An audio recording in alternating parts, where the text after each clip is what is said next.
We now find ourselves in the shadow of Caesar's Tower. Up there is where this next story ends. Right here is where it begins. In the 13th century, there lived an elderly servant by the name of Moll Bloxham, who had worked her entire life in Warwick Castle. And when it came time for her to retire, the Earl of Warwick decided to reward Moll for her lifetime of servitude by giving her a monopoly on all the excess milk and butter from the castle. At the end of each day, Moll and Moll alone would be able to sell that leftover milk and butter to the housewives of Warwick. But the housewives had a problem. Every time they visited Moll with their pint jugs, the milk never reached the top. It seems they suspected that old Moll was selling them short, and when word got back to the Earl, he decided to investigate. He went down to Moll's cottage, and with him he brought the castle's cook. The cook in turn brought his pint ladle. When they got there, the cook compared his pint ladle with Moll's pint ladle. And wouldn't you know it, folks, Moll's pint ladle was much smaller. She had been swindling the townsfolk. Worse still, she had abused the good generosity of the Earl, who was now furious. An example had to be made. So right there and then, the Earl banished Moll from her home and from Warwick forever. She was to leave at once and never come back.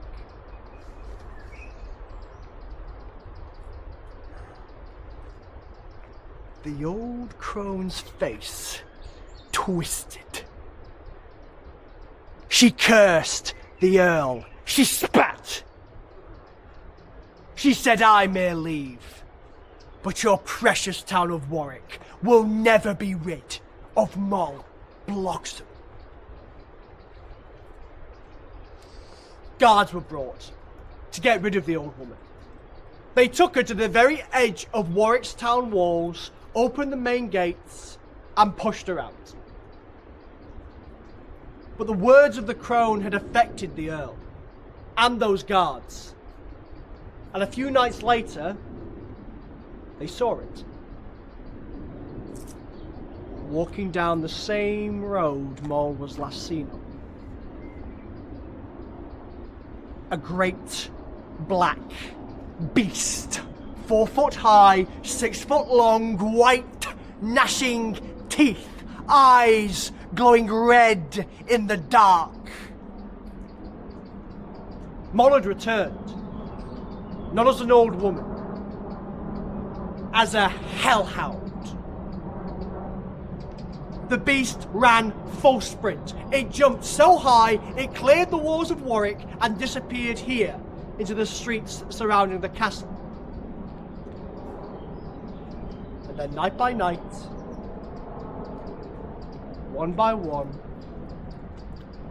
those women who had sold out Moll, who had grassed her up to the Earl, were found dead, bloodied, gnashed, mauled, torn to bits. The Earl, now fearing for his own life, called for 3 clergymen. He ordered them, find the beast, exorcise it straight back to hell. That night the men came armed with book, bell and candle, and they found the beast and chased Moll into the castle, into Caesar's Tower, and this is where the story differs. Some say they chased Moll to the very top of Caesar's Tower. There they begin to chant holy psalms and vows. The beast panics. It jumps out of the top window and crashes into the river, where she is trapped under the Wear and remains to this day. Some say they chased her not up, but down into the deepest, darkest depths of the castle dungeon, and there they hold the evil spirit in place with holy chants and vows. Wherever she is, she doesn't stay there. Every now and then she'll break free from her bonds and begin to prowl these streets around the castle. But since all those who wronged Moll are long since dead, she doesn't kill anyone. But if you do see her, you'll receive 1 year and 1 day of bad luck. You will have no luck in either love nor money. Now that's a very nice story. It also sounds a bit made up.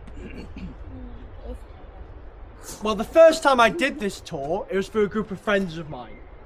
I told it to one friend who's lived in Warwick his entire life. He'd never heard that story before. As soon as I told him, he looked at me and said, "I've seen her." And I obviously, "What?" "I've seen her. A few years ago, my wife and I were driving past the castle and we saw something.